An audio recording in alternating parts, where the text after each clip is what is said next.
Gajanan developers Pune यांच्याकडून आता पंढरपुरात इस्बाबी कलश मंगल कार्यालय येथे साकारला जातो आहे भव्य गजानन टॉवर 10 मजली ट्विन बिल्डिंगचा प्रकल्प। मजबूत आरसीसी फ्रेम रचना, पायांसाठी वायू प्रतिबंधक उपाययोजना, आयएस मानकानुसार भूकंप प्रतिरोधक आरसीसी रचना असलेल्या गजानन टॉवर मध्ये उपलब्ध आहेत अत्याधुनिक सुविधांनी युक्त 1022 स्क्वेअर फुटाचे 2 बीएचके फ्लॅट्स, सुशोभित प्रवेश कक्ष, सामायिक क्षेत्रासाठी अत्याधुनिक सुरक्षा यंत्रणा, लिफ्ट आणि सामायिक क्षेत्रांसाठी वीज बॅकअपची सुविधा, स्वतंत्र अग्निशमन यंत्रणा, 2 मजली पुरेशी पार्किंग व्यवस्था, प्रत्येक कार पार्किंगच्या ठिकाणी स्वतंत्र एव्ही चार्जिंगची सोय, सोलर वॉटर यंत्रणा, प्रत्येक सदनिकेसाठी इन्व्हर्टरची सोय। इस्बाबी कलश मंगल कार्यालय शेजारी साकारल्या जात असणाऱ्या गजानन टॉवर मध्ये आजच आपल्या हक्काचा आणि आधुनिक सुविधांनी परिपूर्ण अलिशान फ्रीसाठी संपर्क क्रमांक 7676760025।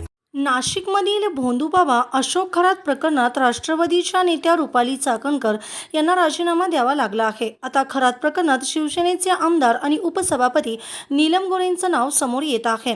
नीलम गोरे हे 8 वर्षापासून अशोक खरात यांच्या संपर्कात होत्या असा दावा तृप्ती देसाई यांनी केला आहे। तृप्ती देसाईंच्या आरोपामुळे राजकीय वर्तुळात खळबळ उडाली असून सामाजिक कार्यकर्त्या तृप्ती देसाई यांनी आज पुण्यात पत्रकार परिषद घेऊन धक्कादायक खुलासा केला आहे। इतर वेळेस नीलम गोरे अनेक गोष्टीवर बोलतात, आता अशोक खरातवर त्या का बोलत नाहीत याचे कारण नीलम गोरे या 7 ते 8 वर्षापासून अशोक खरातच्या संपर्कात होत्या। आमदार किंवा मंत्रिपदासाठी भविष्य जाणून घेण्यासाठी त्यांच्या त्या भेटी घेत होत्या असा खळबळजनक आरोप तृप्ती देसाई यांनी केला आहे। नाशिकमधील एक्सप्रेस हॉटेलमध्ये नीलम गोरे आणि खरात यांची भेट झाली होती। त्या भविष्य पाहण्यासाठी जात होत्या। विधान परिषद किंवा मंत्रिपदासाठी त्या भेटी घेत असाव्यात।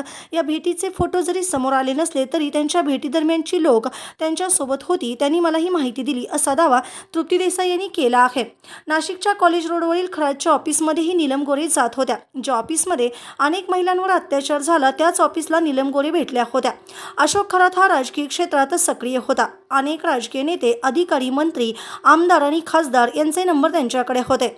अनेक जण भविष्य जाणून घेण्यासाठी त्यांच्याशी संपर्क साधत होते असेही देसाई म्हणाल्या। ताज्या घडामोडी पाहण्यासाठी आमच्या YouTube चॅनलवरील PVR म्हणजेच पंढरी वार्ता या न्यूजला सबस्क्राइब करा आणि शेजारील बेल आयकॉनवर क्लिक करा।